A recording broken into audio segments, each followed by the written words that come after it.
Benvinguts al quart podcast d'avui ja del Mèmits. Ha sortit el sol. Som en directe des del Festival de Música Electrònica, Música Mixta i Videoprojecció. Som en el Baluart, en el pati, i avui molt contents de poder parlar amb persones que en saben molt de creació sonora, de creació contemporània, d'experimentació, i que tenen un grup que es diu Grup Eco. Ells són membres integrants d'aquesta formació que just acaba d'actuar aquí a l'auditori del Baluart, i les presentarem. Per començar, la seva directora és la Magda Polo. Benvinguda, com estàs? Moltes gràcies. Magda és filòsofa, editora, poeta, artista i catedràtica d'Estètica i Teoria de les Arts de la Universitat de les Illes... Exactament. Ja he dit de les Illes Balears, No, perquè de ja la Universitat de Barcelona. me surt així, però no. UB, Universitat de Barcelona. Gràcies. Magda, benvinguda. Gràcies. També aquí tenim a Adrián Foré. Molt bé, Com estàs? Músic, professor, investigador. exacte. També professor També a la mateixa universitat que Sí. la Magda, a la Universitat de Barcelona. d'Informació i Mitjans Audiovisuals. Exacte. Benvingut, gràcies. Per altra banda, Nerea Martínez, ella és doctorant. Sí, estàs doctorant. Estic en el procés. Molt bé. Ànims, Facultat Merci. d'Educació. Gràcies. Benvinguda també. I en Toni Costa, que és pianista. Toni, moltes gràcies per ser aquí. Merci, vosaltres. Començarem parlant del vostre camp, de començant per tu, la creació sonora. Què significa per tu la creació sonora? Per mi la creació sonora és una oportunitat per aportar la recerca al món real, no? És la possibilitat de fer una transferència a partir de tota una sèrie d'àmbits teòrics que normalment es queden encapsulats en l'acadèmia i que llavors nosaltres podem realment portar-los, com en aquest cas, en un concert en viu i fer coses realment que explorin nous recursos, tant de llenguatge musical com també de pensament, i per tant l'art sonor per mi és això, és una gran oportunitat per provar moltes coses i per fer coses i per incorporar, per exemple, les noves tecnologies en un moment en què estan en auge i que permeten fer coses que els humans no podem fer. Clar, m'ha cridat l'atenció que la teva formació és molt diversa, perquè des de la filosofia a l'edició, a la teoria de les arts, vull dir que ja des de segle, és a dir, partint de tota la història. Sí, perquè jo sóc una persona molt interdisciplinària, és a dir, sóc una persona que m'interessen moltes coses i que crec que de cada cosa pots extreure'n quelcom per sumar en algun tipus de projecte. I crec que aquest és el perfil que realment ens va bé les persones que treballem amb l'art sonor, no? Perquè necessites tenir una mentalitat molt oberta i a la vegada estar molt predisposat a que tot sigui molt porós, a que hi hagi molt intercanvi entre les persones. I com t'ajuntes amb Adrián, Antoni i Nerea? Mira, el grup ECO va néixer el 2022 i va néixer amb més membres i eren també molt interdisciplinaris, tots amb coneixements de música, i la veritat és que vam fer una prova pilot estrenant el 2023 al Sonar de Right Way, que era una peça on també ja utilitzàvem el passatge sonor, la música electrònica i la intel·ligència artificial sobre un raper que és l'A80 Cent. No? Llavors, jo penso que la necessitat mateixa del projecte va fer que es requerís professionals que tinguessin molt clar també que nosaltres el que estem fent és una música conceptual híbrida. No? És una música que parteix d'una recerca prèvia molt llarga, de força aprofundiment, i que després, amb tots els recursos musicals, poguessin fer un tipus de producte que collés molt en la societat actual, no? Però que també s'expliqués molt el que fèiem. I després d'aquí el Toni, l'Adrián i la Nerea, que són ells també molt interdisciplinaris, cadascú controla molt un canvi, però a la vegada també són persones molt obertes. Adrián, en el teu cas, què t'agrada de tota aquesta experimentació que feis amb ECO? Bueno, és que de cop li estem donant sentit a tota la part de recerca que estem fent, agafa un sentit perquè es converteix en una cosa tangible, no? Una cosa audible, i va més enllà de la teoria, es converteix realment en una cosa que podem tocar, i jo com a músic agraeixo moltíssim el poder exercir de músic dins del marc de la universitat, perquè és una cosa que normalment es queda molt en el paper, no? I aquí de cop podem compartir d'una manera més viva, més orgànica. Clar, perquè també heu traslladat un escant de la pedagogia. Els vostres alumnes, què en pensen de tot això? Bueno, no ho saben tots els alumnes, s'ha de dir. Però sí és un secret amagat encara. Sí, en el meu cas sí, després de parlar l'Adrián parlaria de la meva experiència. No, a veure, he de dir que ara, per exemple, hi ha un nou màster a la meva facultat, que és el d'investigació amb comunicació i diversitats, on tenim una assignatura que són mètodes emergents d'investigació, i allà sí que podem plantejar doncs, d'aquestes necessitats que van sorgint noves a la societat, que en aquest cas aquest màster està vinculat a la diversitat, doncs surten necessitats metodològiques noves, no? I aquí estem utilitzant unes metodologies que jo diria que són emergents, que no són unes metodologies clàssiques de la recerca, i que és molt interessant doncs, poder compartir una cosa que s'està fent ara mateix, que ho poden anar a veure a festivals on ja van a passar-ho bé, no? O sigui, van al Sonar i nosaltres estem al Sonar, no? Que estem juntant dues realitats que a vegades estan molt separades. I això és molt ara maco. ha canviat el Sonar, no sé com anirà la Ara ja no cosa. sé. Sí, Un altre tema, això, en perdona. el meu cas sí que els estudiants saben bastant d'aquest projecte, perquè jo tinc l'oportunitat de fer tant grau Història de la Música com a màster, i en el grau sí que potser és una cosa que comento molt puntualment, quan ja passem a parlar de la música del segle XXI i de les noves possibilitats de combinar diferents recursos, no? Però en el màster sí que tots estan assabentats. Dedico una sessió a que ells mateixos m'expliquin, després d'escoltar unes determinades peces, què en treuen de tot això. I la veritat és que el que veuen, i és molt positiu, és que connectem, és a dir, que els professors que tenim potser hi ha aquest prejudici, no?, de que estem molt ancorats a les biblioteques i que sempre fem teoria i no toquem de peus a terra, sobretot els de l'àmbit de la filosofia, doncs trenquem tot això i ells veuen que ens acostem molt al seu llenguatge. I això és bo.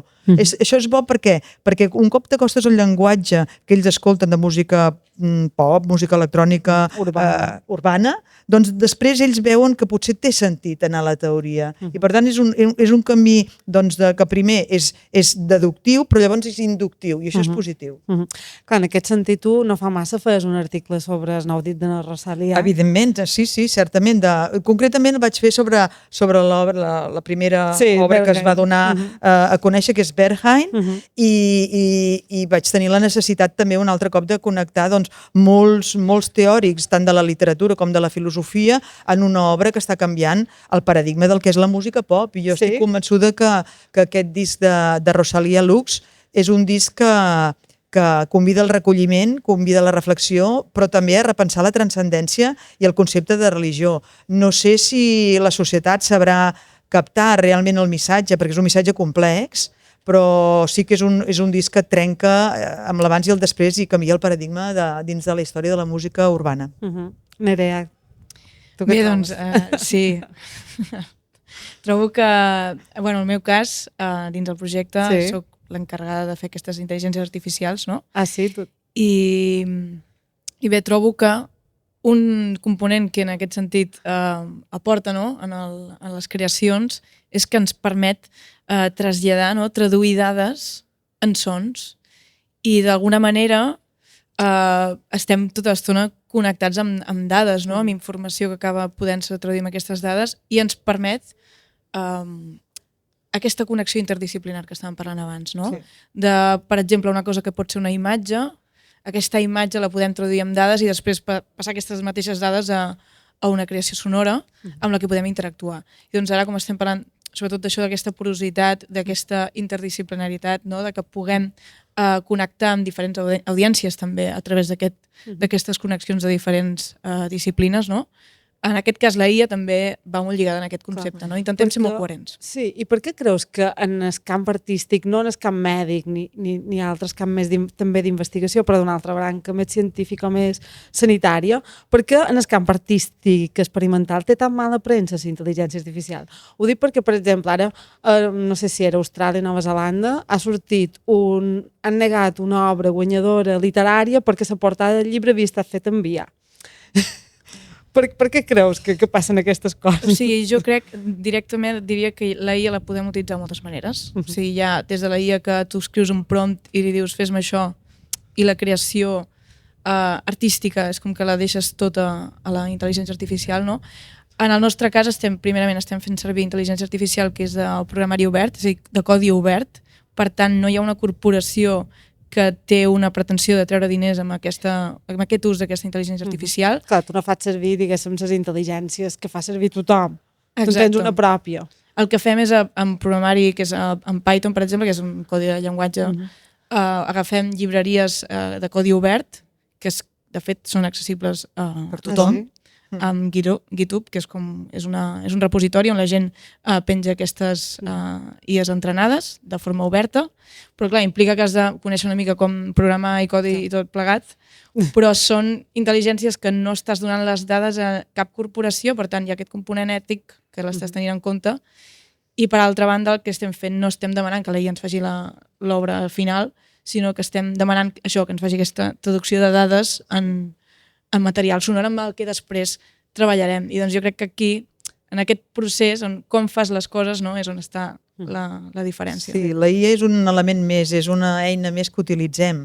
És el que comentava la Nerea, no és la que fa tota l'obra, no? És només una part que fem servir, no amb intel·ligència artificial. Però jo crec que el problema de la intel·ligència artificial aplicada a les arts i a la part més creativa és que hi ha un problema de qüestió de drets, dels drets de propietat intel·lectual, de tot el que és el resultat de la IA, no?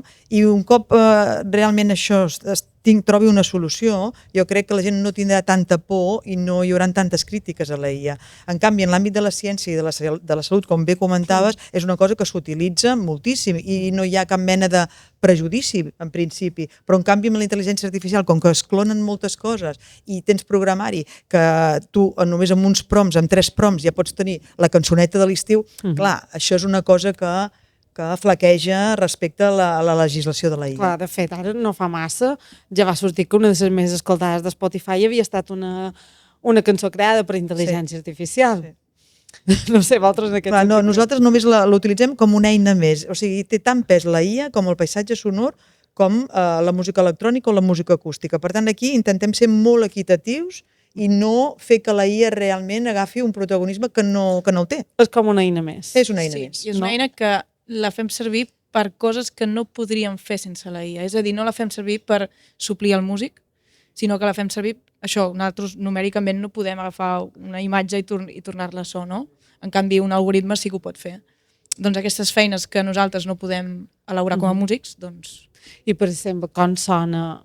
Quines imatges has traslladat a so? Doncs, per exemple, la cançó de Barcelona, que té aquestes 3 parts, a la part de bar, en aquest cas vam fer servir la imatge del panot, reconeixement d'imatges, es va com agafar la forma del panot i aquestes línies que té aquest dibuix, la flor, sí, va poder-ho traduir a números, internament a la IA fa això, ho tradueix a números i aquests números ens els va convertir en sons. Uau, i com sona? Perquè els oients se facin una idea. Clar, això ens trobem un material que de sobte diem, ostres, no? Perquè és una mica desordenat musicalment, perquè clar, el panot no té una lògica musical en la seva forma, no? Però després li donem l'ordre, no? Sí, llavors introduïm altres elements que suavitzen molt més aquesta fredor que té la IA, perquè sí que és veritat que a vegades surt una IA molt robòtica i que la trobem molt alienada, no? del que nosaltres estem fent i allunyada, no? I llavors intentem amorosir una mica aquesta IA. I m'agrada utilitzar la paraula amorosir, perquè hem de tenir una mica més d'amor a la IA, perquè hi ha molta distància i a vegades hi ha molt rebuig, no? I nosaltres intentem tenir una relació eròtica amb la IA. Buscar el camí per a que sigui una aliada. Clar, jo com a músic em nego a tenir por a uns números que estan, no sé, fora dels objectes físics que a mi em fan fer música, no? Al revés, o sigui, crec que això m'aporten idees, no? Nosaltres després, a partir del que ens dona, editem, manipulem, afegim coses, o això, o ella mateixa m'ha ajudat a mi a treure una idea nova que musicalment jo puc desenvolupar molt millor que ella. Clar. Sí. I tu la faig servir? La faig servir gràcies a ells, perquè... Però clar, tu planteges que tu ets més intel·ligent que ella. Exacte. Hem de partir d'aquesta base. Hem de partir que nosaltres som molt més intel·ligents que la IA i que la IA està a la nostra disposició. No tenim una relació de servilisme, però gairebé. No, li agraeixo molt tota l'ajuda, tot el companyerisme que ens demostra i que ens ajuda a tirar endavant això. Esdeveniments sonors que no no podríem aportar d'una altra manera. Antoni ens pot explicar una cosa, i és que normalment, quan ell ha d'entrar amb el piano o amb el teclat, depenent, ha d'estar molt pendent i la IA el fa estar d'una manera molt més tensa, però a la vegada el resultat final és molt bo. Sí, I això és una experiència que viu ell. Jo, en algunes de les cançons, diguem, són alguns passatges són amb el que diríem amb cinta, no? Amb música contemporània seria tocar amb cinta, que és jo acompanyo la IA o toco amb ella, i llavors això, la meva feina és aprendre'm verdaderament quines són les respiracions que fa per acompanyar-la millor, i si en algun moment penso que no ha tret un prou bon resultat, evidentment estic jo per editar aquell tall que sigui més reeixit, evidentment, no? Wow. Però, de totes formes, si em deixes afegir, Sí. no, la vessant experimental del projecte, jo crec, també com a músic, no només està en utilitzar tots aquests artefactes moderns, no? Sinó en el propi procés que fa que sigui molt experimental, jo crec també, no? El fet de que sigui composicions col·lectives, que les fem a l'estudi plegats, que evidentment cadascú tenim això, un perfil molt agresolat en el grup i aportem idees que es complementen, però penso que el fet de que sigui una qüestió compartida des del minut 1 de partit, doncs també fa que, bueno, sí, que l'experimentació no sigui només pensar en un resultat final de Marcianitus, sinó que és que hem estat compartint un procés de creació a nivell holístic, no? Però m'ha cridat molta atenció que has dit que la IA respira. Sí. Respira? Respira, és molt fort, perquè clar, quan et poses a treballar amb ella, sí, arriba a treure resultats que jo arribo a entendre com ella, quan està proposant una melodia o un disseny sonor, doncs estic entenent, acabo entenent com ho ha construït.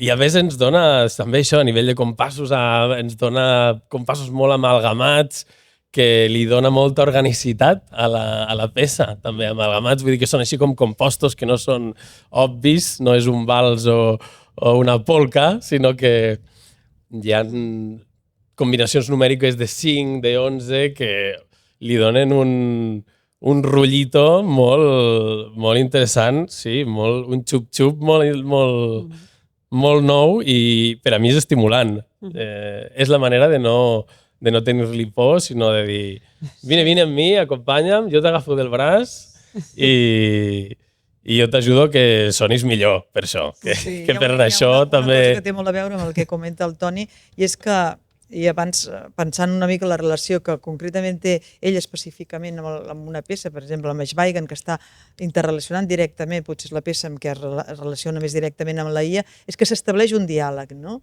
O sigui, la dialèctica és molt important. La dialèctica que nosaltres fem servir amb el paisatge sonor, amb la música electrònica, l'acústica i la intel·ligència artificial, ens permet això, crear un diàleg no només amb els recursos, sinó entre nosaltres. El fet que siguin composicions col·lectives és una cosa que des de l'inici teníem molt clar. Cadascú pot aportar aquell gra de sorra que fa que precisament no només estiguis treballant amb un grapat de sorra, sinó realment en el fons llavors és com una muntanya, no? I això és l'aspecte positiu del projecte. En el teu cas, Adrián, tu de quina manera participes de la formació del grup? Dins de, o sigui, la relació amb la intel·ligència artificial o dins del grup en general? Són dues coses. Sí, o sigui, jo el que entenc quan ens juntem a composar és que el que fem és aportar tot el que tenim i al final som 4 persones que som músiques i ens despullem musicalment. Sí que la meva part concretament està més dins de la producció. És a dir, tot el que és l'edició i el processat de so, no? És com agafar doncs, el piano que toca el Toni, la intel·ligència artificial que ha programat la Nerea i el concepte i l'estructura que ha ideat la Magda, doncs això, agafar-ho i començar a editar, enganxar-ho i muntar el puzzle, però clar, no és una cosa que faci només jo. O sigui, sí que a nivell tècnic potser és el que és la meva especialitat, però jo crec que és una cosa que construïm entre tots. Clar, però també s'utilitza molt per perfeccionar. És a dir, si un cantant desafina, és molt fàcil fer-lo afinar. Però aquest no és el vostre terreny. Bueno, pot ser-ho. De fet, o sigui, nosaltres podem utilitzar processadors d'afinació de veu. Podem utilitzar, fins ara, de fet, en algun tema ho hem utilitzat i ho hem utilitzat de manera estètica. És a dir, per donar-li aquesta sonoritat a una veu. Per exemple, ho tenim a Barcelona i a la peça Bar hi ha una part cantada on la veu està processada, però no per corregir errors d'afinació, sinó per donar-li una textura determinada que és fruit de que aquests processadors s'han utilitzat en un moment per corregir defectes, a nivell social hem agafat un gust per aquesta sonoritat i ara s'han convertit en unes eines estètiques i les utilitzem ara perquè ajuden a transmetre unes emocions que d'una altra manera potser són diferents. Mira, parles de l'estètica, tornem a tu, Mat de Polo, perquè clar, tu com a professora d'estètica va per modes, que l'estètica... Ara, a veure, això que va per modes, a veure. Sí, podríem dir que va per onades, modes o onades és el mateix, no? A principis del segle XX es parlava molt de la fenomenologia, llavors va venir l'existencialisme, l'estructuralisme, va venir la postmodernitat, llavors... A veure, sí, va per modes. Però jo penso que ara estem en un moment, que parlava dels compassos d'amalgama, no? Estem en un moment en què es poden combinar moltes coses, no? I un dels fonaments estètics que nosaltres tenim més clars és el de l'epistemologia. Què vol dir l'epistemologia? L'epistemologia és la branca de la filosofia que t'ajuda a trobar aquells elements que et fan conèixer i, per tant, que porten una teoria del coneixement. Jo crec que pel fet de centrar-nos en els retrats sonors, és a dir, nosaltres coneixem molt bé els personatges, perquè és una immersió en un personatge per fer-li un retrat, és com si el pintéssim o el fotografiéssim, arriba un moment en què realment coneixem tant d'aquell personatge que no només coneixem d'aquell personatge, sinó de tot l'entorn. Per tant, aquest procés d'immersió de la recerca i després de posar en comú tots quatre en l'estudi aquests recursos musicals ens fa que descobrim aspectes d'aquell personatge que potser no hauríem descobert si no ens haguéssim posat tots quatre a treballar. No? Per tant, aquesta estètica que fem servir és una estètica epistemològica que ens ajuda no només a conèixer el personatge o el lloc on estem, sinó que també a la vegada ens ajuda a nosaltres perquè sobretot potenciem molt una escolta diferent i això és important i ho subratllaria, no? Aquesta estètica el que persegueix és que coneguem a través d'escoltar, cosa que hem perdut i que nosaltres reivindiquem. Clar, s'escolta, com s'escolta ara, Nerea?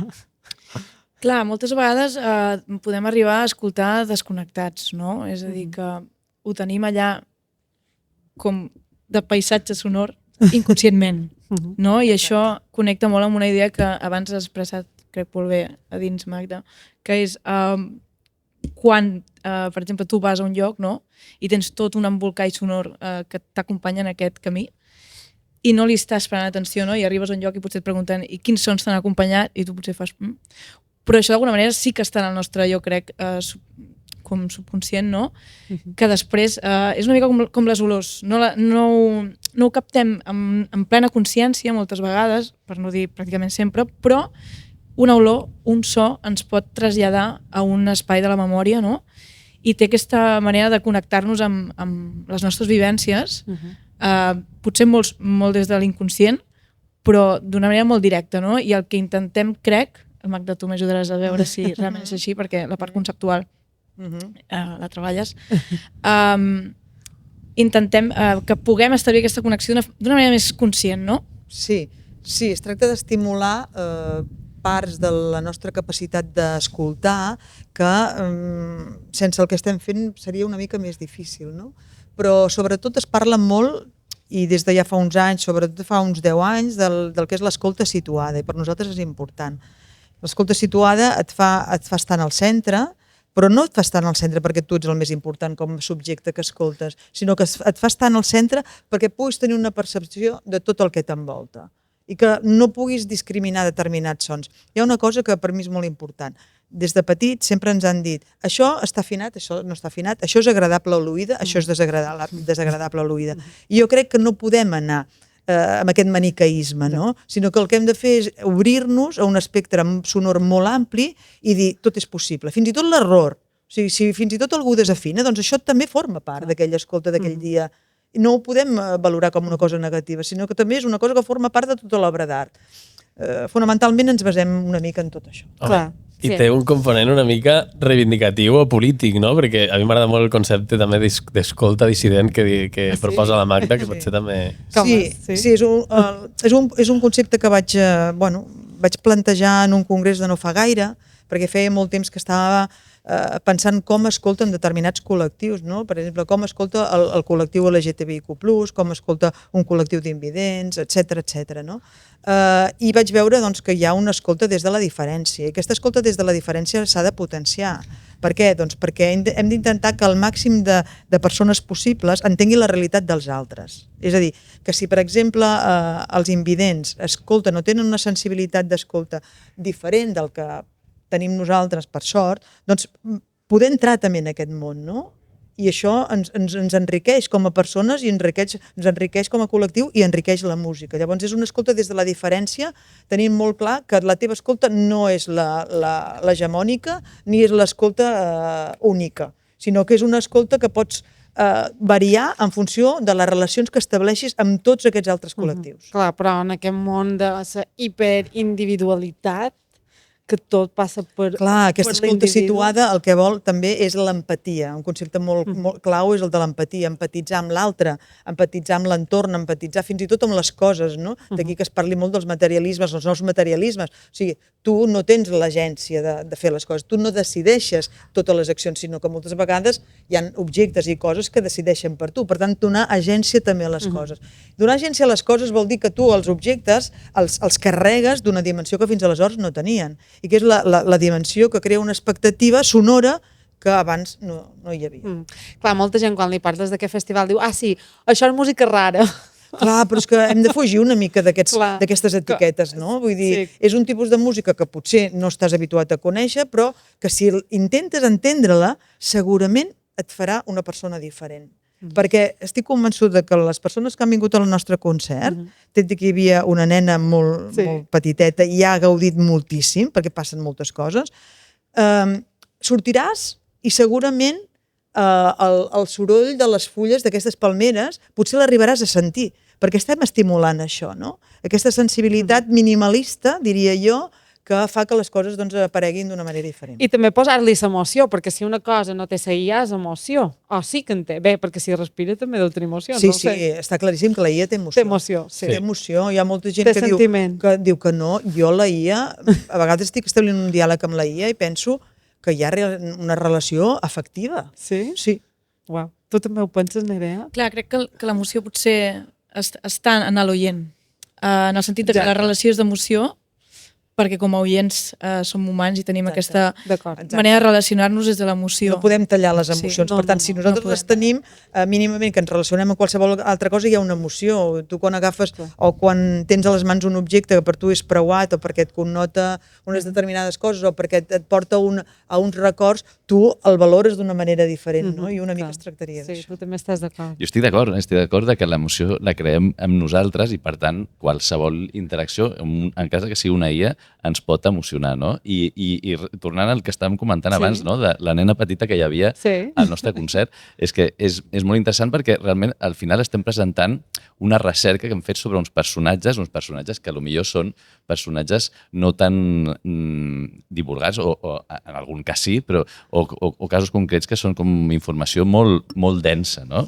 I aquesta manera de traduir aquesta recerca amb informació sonora que atany directament a l'emoció, no tant passant per la raó, és a dir, permet que coses que són inaccessibles a gent que no té un gran bagatge, com per exemple una nena petita, o podem parlar de qualsevol tipus de diversitat, no? O sigui, aquí hi ha una certa manera d'inclusió de la recerca que permet fer arribar aquest contingut, doncs potser no amb informació textual, però sí que amb una informació emocional que implica a gent que no s'implicaria amb això. Jo crec que és molt interessant. I aquí la IA ens ha ajudat amb això també. Sí?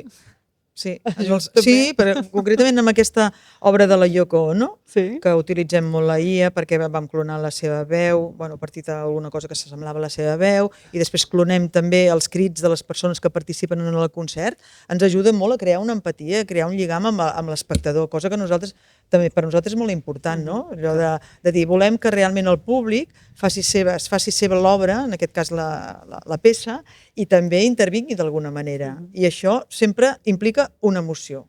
Totalment.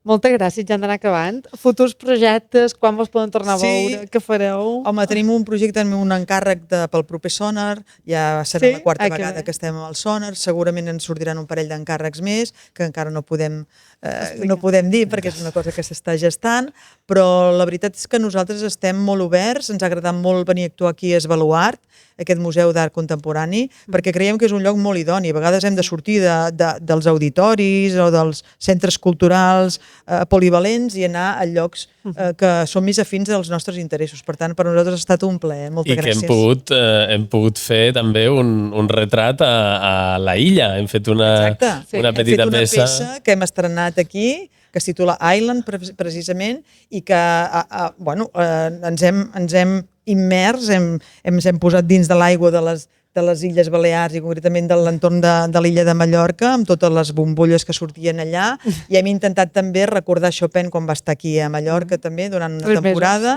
Sí, bueno, va ser un hivern dur, però va ser molt fructífer, no? I llavors també amb la illa, amb el perímetre de la illa, hem aconseguit també unes melodies molt interessants.